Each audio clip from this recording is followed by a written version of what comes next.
Are you awake? Your brother is here. He really doesn't want to know his family anymore. You stay 1 week. Thanks, Angie. Angie's dead. My name is Tetro.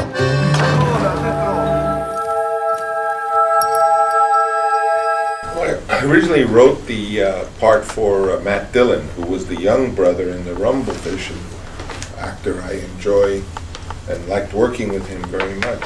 But the schedule didn't work out because, you know, you really need an actor who's willing to come and spend a few months to rehearse, and Matt couldn't do it. He was doing something else, so I didn't know who to play the part, and someone suggested, oh, I should see Buffalo 66 because they like that, and I did, and I thought, well, Vincent Gallo is very interesting. And when I met him, I felt, you know, you do so much when you make a movie with your intuition, you know, you feel good or you don't feel good, and I felt good to meet him. His face was all covered with hair, and his, you know, he was like that, but it was hard to get him to cut his hair away.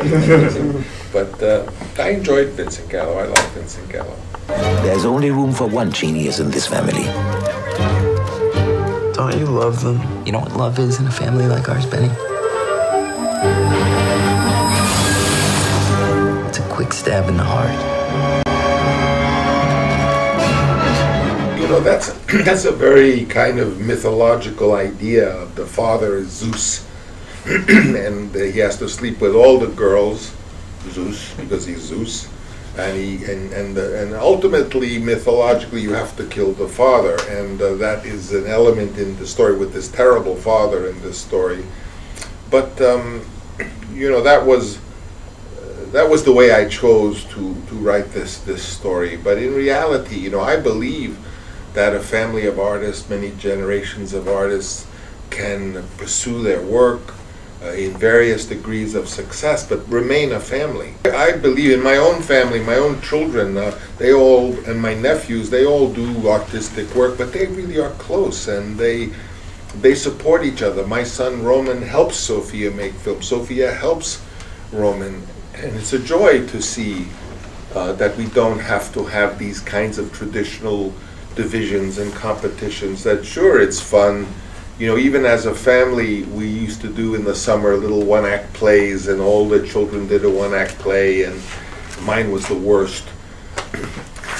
But I think that you can have the competition and the rivalries, but you still come together as a family for dinner on Sunday. It's my story. It's my life. You're a little thief. I'm gonna save you, Tetro. So there is a romantic idea of being the expatriate, you know, but there are practical, and there is a question of pleasure in the idea. You could learn perhaps a language, or begin to learn a language, be part of a tradition. And in reality, my method of doing this has to do with the fact that I'm financing these films myself, and so I can't waste any of the money. The money has to go in to something that's going to be seen in the movie, which is usually the amount of days you shoot. There is the other, you know, it's usually a country that you like the food and you like the culture, or you would be attracted to go there. And in the case of Latin America, you know, arguably it's the great, most significant part of the world in terms of literature of this century. I mean, the great Latin American writers and poets, not only in Argentina, Borges and Julio Cortázar, but there's Bolaño in Chile, and Vargas Llosa, and Marquez, and Octavio Paz, and Carlos. Well, all those things you mentioned are true. Certainly Argentina went through terrible hardships, although Argentines are, you know, they're sort of like, they are Italians who speak Spanish, so you see them even in all the difficulty in the restaurants with their children. There's a certain life that comes, and you know, I think that's what I hope to express.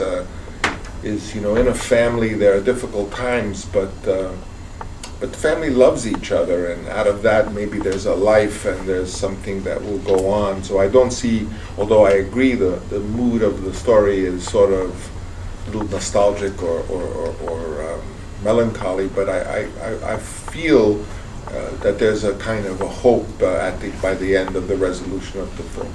You know, everything that I love or that I'm interested in, I picked up from you. People around here don't know much about me.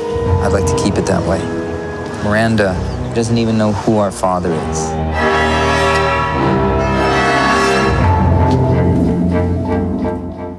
I was successful as a screenwriter and then surprisingly as a Hollywood film director much younger than I would have thought.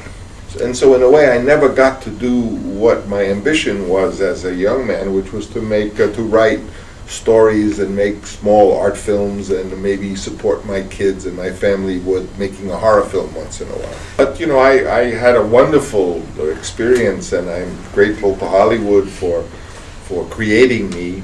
And I have been critical of Hollywood, but I've always felt I am part of it. That's where I come from, and I love the great Hollywood tradition, the studios, the beautiful movies they made for decades. But now, you know, as an older man, I thought, gee, I never got to do what I wanted to do, or exactly. So I thought, why not do it now and have a second career?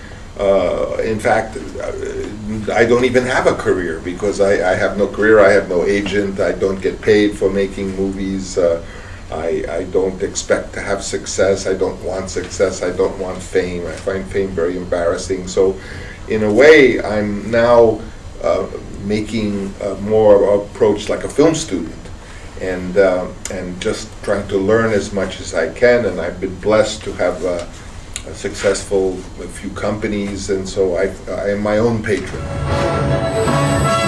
What has happened to our family? Rivalry.